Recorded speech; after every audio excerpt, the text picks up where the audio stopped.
လာတာတော့ညင့်တန်းကောင်ရံခင်းကမြေရေပင်ပေါ်မှာလာရောင်နေထိုးနေပြီးတောအုပ်တစ်ခုလုံးငိမ့်တက်နေတယ်ရုတ်တရက်တောအုပ်ထားကနေတန်ချက်ကဝတ်စုံတန်းတွေမြင်းခွာတန်းနေနဲ့တူဘာရာနတိမင်းကြီးရဲ့စစ်တပ်ကြီးချီတက်လာတယ်ရွှေရောင်တရတိရဲ့အရသာနောက်ကိုလိုက်လာတဲ့ဘာရာနတိမင်းကြီးဟာသူ့ရဲ့စစ်တီတော်ထောင်ပေါင်းများစွာကိုအမိန့်ပေးလိုက်ပါတယ်ဒီတရက်ပင်ကြီးကိုဘယ်သူမှထွက်မပြေးနိုင်အောင်ဝိုင်းထားကြတရက်တိစားနေတဲ့မြောက်တွေကိုလည်းတကုံမချမ်းတပ်ပစ်ကြစမ်းဆိုတော့အမိန့်သားတော့အုပ်တိတ်ဆိတ်မှုကိုဖြိုခွင်းလိုက်တစ်ပင်ပေါ်မှာအိမ်မောချနေတဲ့မြောက်နေကြီးကြီးစစ်သားတွေရဲ့မိတုတ်ရောင်လေးဒိုင်းဝါတန်တွေကြောင့်လှန့်မှုလာကြတယ်ညာဘုံထောင်ကြီးကတရက်ပင်ကြီးကိုပူတီထားတာကိုမြင်တဲ့အခါမြောက်8000တောင်းစလုံးထိုက်လန့်တကြားအော်ဟစ်ကုန်ကြတယ်မြောက်ငယ်များကတခင်ကျွန်တော်တို့ကိုကယ်ပါဦးလူသားတွေကကျွန်တော်တို့များတွေနဲ့ဖြစ်တော့မယ်ကျွန်တော်တို့သိရတော့မှာလားမြောက်မင်းဖျားလောင်းကလည်းအတန်ကြဲကြဲဖြစ်တင်းငိမ့်စွာအမောင်တို့မကြောက်ကြနဲ့ငါရှိတယ်မင်းတို့အားလုံးကိုဘေးကင်းရာကိုငါပို့ပေးမယ်ငါ့ကိုခဏလေးအချိန်ပေးကြပါ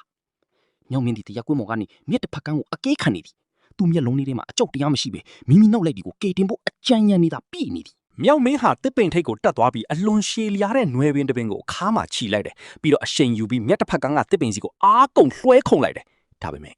နွယ်ပင်ကအနှဲငယ်တူနေခဲ့တယ်နွယ်ပင်ကတစ်ဖက်ကန်းကိုရောက်ဖို့အနှဲငယ်လိုနေခဲ့ပါတယ်ဒါပေမဲ့မြောက်မင်းဟာနောက်ဆုတ်မသွားခဲ့ဘူးသူကသူ့ရဲ့တန်မာတဲ့လက်နှစ်ဖက်နဲ့တစ်ဖက်ကန်းကတစ်ကိုင်းကိုကြစ်ကြစ်ပအောင်ဆုပ်ကိုင်းလိုက်ပါတယ်သူ့ရဲ့ခန္ဓာကိုယ်ဟာနွယ်ပင်နဲ့တစ်ဖက်ကန်းကိုဆက်သွဲပြီးတယ်အသက်ရှင်နေတဲ့ဓာတ်တစင်းဖြစ်သွားပါတော့တယ်မြောက်မင်းအန်ကျိတ်လေးကအော်ပြောပေါ့ကဲအမောင်ငေါအချိန်မရှိတော့ဘူးငါကြောပေါ်ကနေနင်းပြီးတစ်ဖက်ကန်းကိုအမြန်ဆုံးကူးကြတော့မြန်သွားကြမြောက်8000ဟာမြောက်မင်းရဲ့ကြောပေါ်ကနေတကောင်ပြီးတကောင်နင်းဖြတ်သွားကြတယ်မြောက်မင်းရဲ့ခန္ဓာကိုယ်ဟာနာကျင်လို့တွေးကြည့်နေပြီအဲ့ဒီအချိန်မှာနောက်ဆုံးကြံခဲ့တဲ့မြောက်ရုပ်ဒေဝထအလောင်းရောက်လာတယ်မြောက်ရုပ်ဒေဝထစိတ်ထဲကရည်ရွတ်ချင်းဒါဟာငါရန်သူမြောက်မင်းကိုတပ်ဖို့အခွင့်အရေးပဲသူဟာတစ်ပေအမြင့်ကြီးပေါ်ကနေမြောက်မင်းရဲ့ကြောရိုးပေါ်ကိုအရှိန်ပြင်းပြင်းနဲ့ခုန်ချနေလိုက်တယ်မြောက်မင်းရဲ့ကြောရိုးကျိုးသွားတာဟာဟီမွန်ဒါတောက်တစ်ခုလုံးဟင်းသွားတယ်လို့ခံစားရစီပြီမြောက်ကမ်းပြီးမှာစစ်တပ်ကြီးကမြားရီနဲ့ပြစ်ဖို့ပြင်းနေတော့မြောက်မင်းရဲ့အာအိုအဆုံလုံးမှုကိုဖာရာနတိမင်းကြီးကိုယ်တိုင်မြင်တွေ့သွားပါတယ်မြောက်8000စလုံးဘေးကင်းရာကိုရောက်သွားပြီမဲ့မြောက်မင်းကတော့ကြောရိုးကျိုးပြီးသွေးအိုင်ထဲမှာလဲကျနေပါတယ်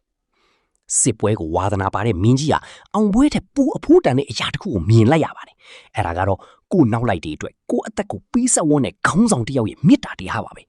မင်းကြီးကလေးနဲ့မြားတွေကိုချပစ်လိုက်ပြီးမြောင်မင်းကိုကဲတင်ဖို့အမိန့်ပေးလိုက်ပါတယ်ဘာရာနတိမင်းကြီးကမြန်လောက်ကြအဲ့ဒီမြောင်မင်းကိုအောက်ကိုဖြည်းဖြည်းချင်းချပေးကြတာသူ့ကိုမသိစီနဲ့ငါရဲ့အဖိုးတန်ဆုံးစီးဝါးတွေနဲ့ကုတာပေးမယ်မင်းကြီးကမြောင်မင်းကိုနူးညံ့တဲ့အိပ်ယာပေါ်မှာတိုက်ထားပြီးစီမွေးတွေနဲ့ကုတာပေးတယ်မြောင်မင်းကတတိပြန်လဲလာပြီးမင်းကြီးကိုကြည့်လိုက်ပါတယ်သူ့မျက်လုံးတွေကနာကျင်နေပြီမဲ့အရင်အတိုင်းအေးချမ်းပြီးဉာဏ်ပညာရှိနေစေပါဘာရာနတိမင်းကြီးက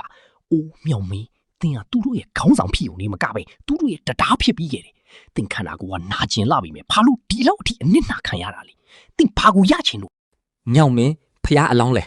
အရှင်မင်းကြီးကျွန်ုပ်ဘာကိုမှမလိုချင်ပါဘူးကျွန်ုပ်ရဲ့ပျော်ရွှင်မှုဟာကျွန်ုပ်နောက်လိုက်တွေရဲ့ဘေးကင်းမှုပါပဲမင်းကြီးလဲတိုင်းသူပြည်သားတွေကိုဒီလိုပဲမေတ္တာထားမယ်ဆိုရင်မင်းကြီးရဲ့အုပ်ချုပ်မှုဟာကဘာတီတရွေ့ဝှေးပြတ်နေပါလိမ့်မယ်မြောင်မင်းဟာမင်းကြီးကိုတရားဓမ္မတွေဟောကြားပြီးနောက်မှာငြိမ်းချမ်းစွာနဲ့အသက်ထွက်သွားပါတယ်မင်းကြီးဟာမျက်ရည်ကျလျက်မြောင်မင်းကိုလူသားမင်းကြီးတစ်ပါးလိုပဲခမ်းနားတဲ့တင်ကြုံမှုပြုလုပ်ပေးခဲ့ပါတယ်ဒီနေ့ဟာဘာရာနတိမင်းကြီးအတွက်တော့တရက်တီးအရာတာထက်ပိုမိုချိုမြင်တဲ့တရားအရာတာကိုရရှိခဲ့တဲ့နေ့ပါပဲသူဟာရက်ဆက်တဲ့မင်းကြီးဘဝကနေပြည်သူကိုချစ်တဲ့မင်းကောင်းမင်းမြတ်ဖြစ်သွားပါတော့တယ်မဟာကပိစက်တော်ဟာကျွန်တော်တို့ကိုတင်ခန်းစာကြီးတစ်ခုပေးခဲ့ပါတယ်ခေါင်းဆောင်ကောင်းဆိုတာအမိန့်ပေးသူမဟုတ်ဘဲနောက်လိုက်တွေအတွက်ကိုယ့်အသက်ကိုပါပေးဆက်ဝင်သူဖြစ်ရမယ်ဆိုတာပါပဲဒီဇလန်းလေးကိုသဘောကျတယ်ဆိုရင် like နဲ့ share လုပ်ပေးဖို့မမိနဲ့ဦးနော်နောက်အပတ်မှာလည်း950ဇက်တော်တွေကဘလူးစိတ်ဝင်စားစရာကောင်းတဲ့ဇလန်းမျိုးကိုလာအောင်မလဲဆိုတာစောင့်မျှော်ကြည့်ရှုပေးပါဦးအားလုံးပဲမင်္ဂလာရှိသောနေ့ရက်လေးဖြစ်ပါစေဗျာ